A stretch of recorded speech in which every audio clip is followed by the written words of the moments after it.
Thanks for sticking with us. There are a few legacy community service organizations that have made making a change in the Chicago area for decades. One of those organizations, Jack and Jill of America Incorporated. Joining us today from their Windy City chapter, Michelle Wimberly. She's a teen advisor for the group. Emmanuel Reed, teen president, and Peyton Ellen, teen vice president-elect. Thank you all for coming in. This is great. Tell me a little bit about this program that you're doing and why it's so important for teens to get involved. Well, actually, one of the programs that we're going to be doing on this Saturday is called Marching Matters. And this kind of spearheaded out of our teens participating in our biannual Up the Hill Summit in Washington, D.C. So our teens had the opportunity of reenacting the March in Selma. And so they came back with their passion ignited, excited and feeling really thrilled about this. So we wanted to find a way that we could capitalize that energy and that excitement. And what can we do here locally? So we actually started talking about this in September as a part of our programming for the programming year. And so what we're going to do is we're going to take Windy City youth and invite other Chicagoland youth to participate with us in basically teaching our kids how to exercise their voice while trying to capture the attention of local policymakers, politicians, their community leaders, and other adults. They can actually help them make a change. Exactly. Emmanuel, what's it like to get involved in something like this? You know, to actually feel as though you're making a change in society. I think it's very important for the teens to kind of participate in something that historically has been such a big part of the Black community, such as marching. Personally, I find it super awesome to join forces with other youth from the Chicagoland area and unite in one voice. I think it shows and stresses unity and how our commonalities are greater than our differences. And at the same time, you're meeting, making new friends and learning new things about the community and what you can do to promote social active change.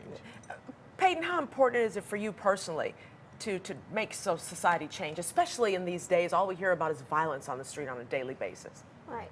So for me, getting involved is like, you have to do it when you're young and you do it, it's like people are more prone to listen to you because when they see children getting involved, then they want to, help the children out. So everybody loves children. So. And you're at Brooks, which is in Roseland. Do you find that a lot of your friends feel this way? A lot of the teens are feeling this way, that there needs to be a change? Yeah, definitely, because, well, some of our friends are getting killed because of gang violence and other stupid violence just because they just want to, and that doesn't even make sense. Yeah, and Emmanuel, you're at Mount Carmel. How does this affect you and your friends? Well, Mount Carmel is a commuter school, so we are drawing kids from over 100 different zip codes. And so we are exposed to different ways of thinking, and in different ways of thinking, we are I guess I see how other kids react to violence, and it's sad because for some of the kids, they become desensitized to violence, and for other kids, they're using the violence and only what they see in the media, and that forms their ideology of certain, demographic groups at the school.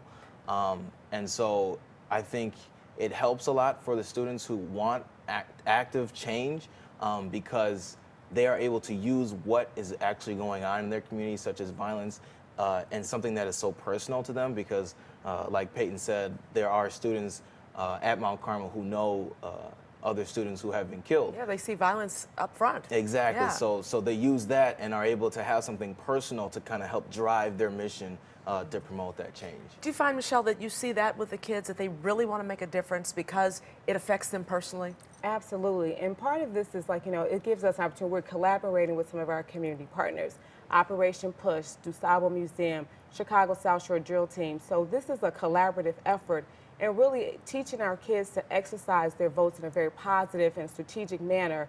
So they understand, if they actually stand up collectively in a respective way, they can actually create change. Does it upset you guys that a lot of people look at Black youth in a negative way because of what we're hearing? Definitely. Yeah, well, because they're judging us based on how we look. And it's not everyone is the same. So if you judge a book by its cover and it's not even true 90% of the time. So it's unfair. Right, and to go off of that, I recently studied abroad in Thailand through a an organization called the Capital Leadership Institute of Chicago. And I noticed that while I was over there, before I was even speaking to the locals, I picked up a little bit of language, but you know, I was having a little bit of conversation. And I could already tell by their body language that they were uncomfortable with me. And I began to think, well, where would you have seen another black person that looks like me? You know, they don't have a lot. Reports. Exactly. And so I realized that they are literally basing their entire perception of black people off of what they see on the internet and the TV and all this propaganda used against us. And so I kind of took that as an opportunity. Well, first I was angry, but then I tried to turn that anger into trying to get the people to see that, you know, this is not what black people are like. Their perceptions are not exactly. Until reality. you speak to me, you won't know that I'm the president of my National Honor Society. You won't know that I'm the president of my Jack and Jill chapter. You know, you won't know these different things about my character and who I really am as a person unless you actually branch out and get out of your comfort zone and actually engage in conversation with somebody who beforehand was a criminal, but in actuality is an actual scholar. It sounds like this is working.